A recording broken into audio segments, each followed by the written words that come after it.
Ces hommes, qui mus par leurs désirs et leur espérance, vivent uniquement dans l'avenir, les yeux toujours dirigés en avant, courant avec impatience au-devant des choses futures. Toute vérité passe par 3 étapes. D'abord, elle est ridiculisée. Ensuite, elle est violemment combattue. Et enfin, elle est acceptée comme une évidence. La solitude offre à l'homme intellectuellement haut placé un double avantage. Le premier, d'être avec soi-même. Et le second, de n'être pas avec les autres. L'argent est la représentation abstraite du bonheur humain. C'est pourquoi celui qui n'est plus capable d'en jouir concrètement lui reste entièrement attaché.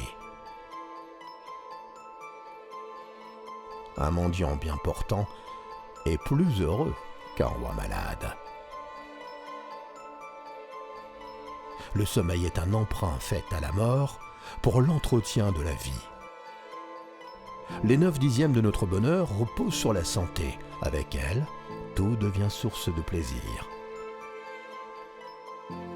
Ne combattez l'opinion de personne. Songez que si l'on voulait dissuader les gens de toutes les absurdités auxquelles ils croient, on n'en aurait pas fini quand on atteindrait l'âge de Mathusalem.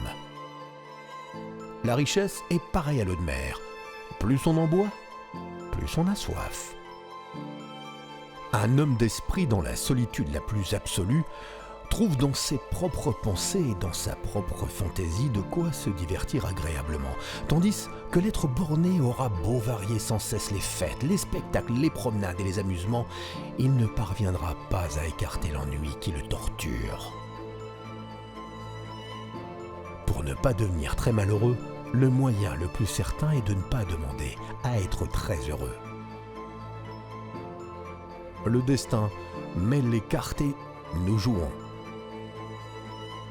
L'histoire d'une vie est toujours l'histoire d'une souffrance. Il ne faut pas empiéter sur l'avenir en demandant avant le temps ce qui ne peut venir qu'avec le temps. Le fou court après les plaisirs de la vie et trouve la déception. Le sage évite les maux. Le médecin voit l'homme dans toute sa faiblesse. Le juriste le voit dans toute sa méchanceté. Le théologien dans toute sa bêtise. Entre les désirs et leur réalisation s'écoule toute la vie humaine. Ni aimer, ni haïr comprend la moitié de toute sagesse. Ne rien dire et ne rien croire, voilà l'autre moitié. La politesse est sage, la grossièreté par conséquent stupide. Se faire sans nécessité et avec intention des ennemis en commettant des impolitesses, c'est de la frénésie, tout comme de mettre le feu à sa maison. L'éloignement et la longue absence nuisent à toute amitié. La vérité n'est pas une fille qui saute au cou d'eux qui ne la désirent pas. En cruauté impitoyable, l'homme ne le cède à aucun tigre, à aucune hyène. Attacher beaucoup trop de valeur à l'opinion est une superstition universellement répandue. Qu'elle ait ses racines dans notre nature même, ou qu'elle ait suivi la naissance des sociétés et de la civilisation, il est certain qu'elle exerce en tout cas sur toute notre conduite une influence démesurée et hostile à notre bonheur.